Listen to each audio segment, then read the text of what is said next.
Salutations, everybody. This is John Kaya Law coming to you today with episode 10 of the Dark Matter Myth podcast.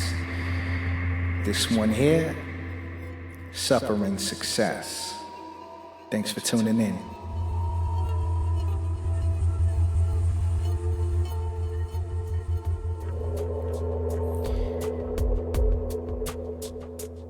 You know, sometimes I find myself deep in thought, and one of the greatest realizations I've come to is that my eyes, your eyes, the eyes we see with, are perhaps our biggest obstacle we have to face as people. I find that the gift of sight is also the curse of jealousy, ineptitude, and unsatisfaction. You know, I think throughout my life I've been fortunate enough to live a certain lifestyle. I've been fortunate enough to wear a certain type of clothing, but at times, you know, it wasn't enough. I would look toward someone else who might have had something a little bit better and formed a sense of aggravation towards what I didn't have, and living with that type of mindset, with that type of anxiety through what I'm witnessing from my eyes, at times has caused me a sense of pain and inaccomplishment, and things like that are difficult to live with. And they're only difficult to live with because I'm just a mere person. You know, we are mere people. And the curse of eyesight is an obstacle for life. And essentially, through my understanding, I realized that the gift of eyesight, its purpose is a challenge for each and every one of us to find a sense of blissfulness and a sense of purpose and a sense of contentment with life, no matter our situation, no matter the visual input we're receiving. And sometimes we have to look deeper than our visual input and rely on our sense of touch and our sense of loving and our sense of fulfillment, because the eyes are there to trick you into believing that what you have is not enough. But in reality, as long as you have food, water, shelter, and love, you'll be alright. You know, this brings me back to story about a genie, and perhaps this may be the story about Aladdin's lamp, but essentially someone would rub on a genie's lamp and the genie would come out and grant them 3 wishes, and whatever they asked for is what they received. And you know, if you wish to be rich, you were rich, but in a gross disproportion to what you actually meant. And eventually, everything that they wished for, they realized that they didn't want at all, because their essential baseline for thinking was fundamentally just gross neglect. And eventually, their neglect would manifest in a way that was self-destructive. You know, looking at popular culture today, we could take a look at our biggest superstars. We could take a look at R. Kelly, perhaps the greatest R&B singer alive. You know, certain things he manifested in his life came back to bite him, right? We could think of Tupac. Tupac talked about death and dying all the time, and look where it got him, right? We could take a look at we could take a look at Donald Trump and how his ego and his acquisition for power and riches have ultimately backed him into a corner, right? We could take a look at all these things, all these young musicians coming up, and in lieu of chasing power, riches, and women, they ultimately face death and prison time, right? We could do that. We could have that discussion. But I'm gonna draw a picture for you right now, and I want you to sit back and listen to this.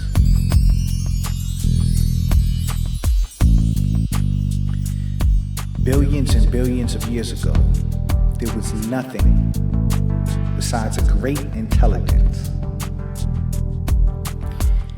And in one particular moment, this intelligence decided to roar. And when it roared, violence and creativity and love and everything there ever was, all potentialities, flew out into space in all directions. And these vast segments of light would coalesce and they would form atoms. And these atoms would form matter. And this matter would form stars. And these stars would form galaxies.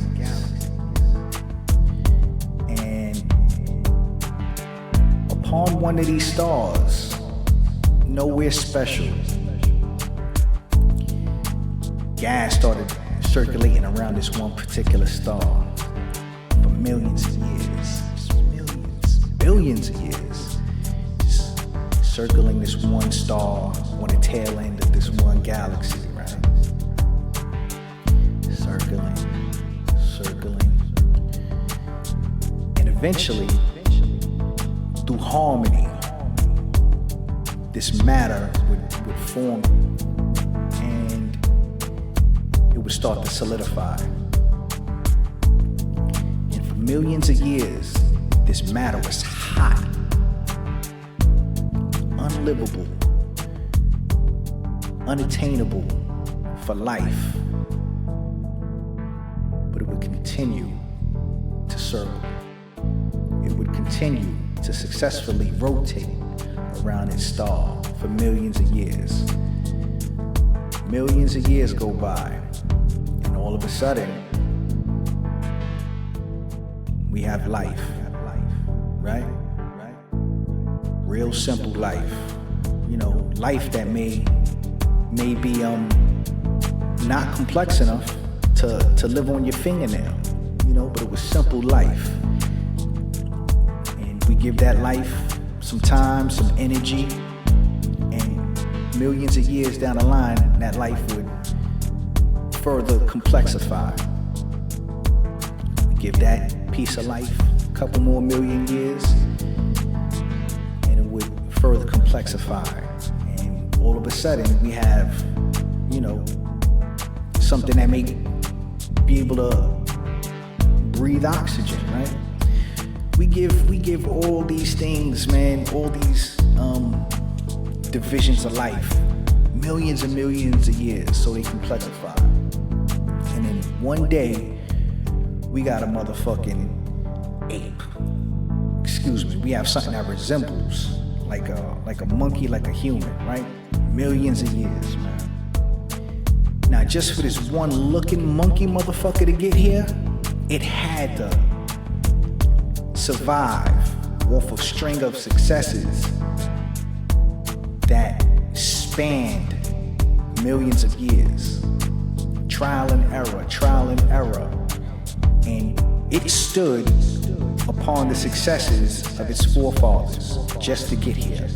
This one monkey looking motherfucker. This thing might have been like 3 feet tall, right? No Jordans, no underwear, no toilet paper, no socks, and this this one monkey-looking motherfucker was out there, scratching and surviving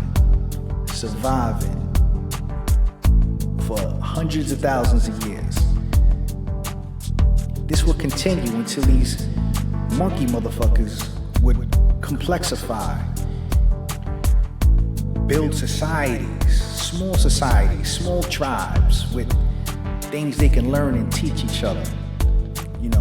Eventually, language would come into play hundreds of thousands of years later.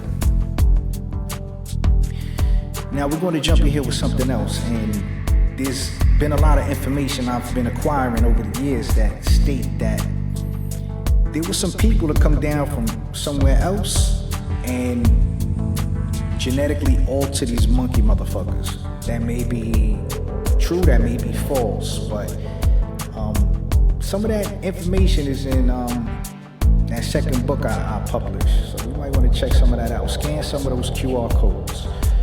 But so finally, through billions of years and millions of years, hundreds of millions of years, on this one particular rock surrounding this one particular star that's nowhere special, eventually rises the first man, right? The first, men, the first motherfucker you could recognize as oh, that's a dude over there, right? Now this dude, he stems up out of the wetlands of Africa, right? It's humid and shit. Thousands of years, this man procreates and builds societies. He travels up through Europe, right? Gets into Europe. Some of them make a left and some of them continue right. And they continue into the mountains of Afghanistan, and some of them veer south and settle into Asia, and some of them continue on into Greater Asia, China, and places like that. Some of them split off from China and settle in some of the islands, and some of them eventually head up through what is now Russia, right? Now it's cold up there. It's cold. These motherfuckers ain't got AC. They don't have thermals on. They don't have North Faces. They don't have Timberlands. They don't have none of that shit. But you know what they do? They continue forward, right? And they cross this icy connection that would lead into North America. And they cross it and they settle. Some of them settle where they are, and they become, over time, Eskimos and Inuits and things like that. Some of them continue east on that same plane, and they would veer into northern Canada and Greenland, and they would settle there, right? Almost coming all the way around, because over time, those same natives in Greenland would meet with the people who settled in Europe, who traveled west. Focusing back on the North American continent, right? We would see some of those people who didn't go as far east. They would settle and go south. Some of them settled in North America and became Native Americans. Some of them headed south and they would become Mexicans. Some of them would go even further south and they would become, your Guatemalans, your Peruvians, your Ecuadorians, your Argentinians, and now we have this group of people here, right? And these group of people, man, they struggled for years. They built societies, they built cities successfully. They built the history, they built the language successfully. And eventually one day they would be introduced to Europeans who were traveling west into the continent, right? wiped them all out. War, famine, poverty. And through that, their ancestors today successfully thrive, successfully live. Somewhere between it all, Africans were brought to this country and they were slaves. And, 400 years they were at the bottom tier of our society. Beat, whipped, raped, murdered, imprisoned, right? And while Europeans were directly responsible for bringing them here, a lot of Europeans were directly responsible for setting them free. Society would eventually progress forward. It'll be turbulent and it'll be violent, but eventually we would get to a place where we could all live in harmony, right? And I'd like to believe that this time in which we do live in great harmony is today. And I'll explain why. Never in the history of humanity has there ever been a time where we have achieved so much. Never has there been a time when information is so accessible. Never has there been a time when communication with one another, with anyone on the other side of the world, never has there been a time when we can achieve this in light speed. The human of 25 years ago couldn't reach out and touch a stranger to have access to a whole population around the world. That shit would have been deemed as wizardry. Look at what we have today, right? Cell phones, smartphones, connectivity to the internet, access to food, access to transportation, access to cheap gas, access to vehicles, access to television. Could you imagine what George Washington might have said if he ever sat down and watched a fucking episode of Friends? He would have probably been like, nah, we good. We alright. We don't need to do nothing. Let's watch this Friends right here. Now, I say that to say this. Neither one of us has laid down and ever paved a road that people walk on or drive on. The advancements in life that we take so casually and use without regard. So essentially, the life you live was etched out for you by a bunch of strangers who you never get to know.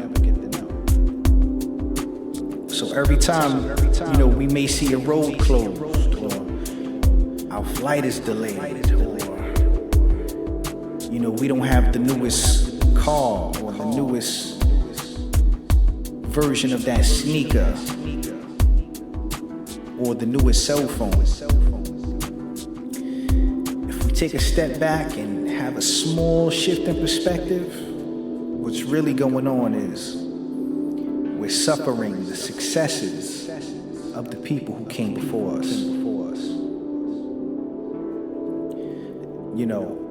Some of us are torn between occupations, suffering the success of being competent people. Some of us are agitated and sleepy, suffering the success of being a single parent.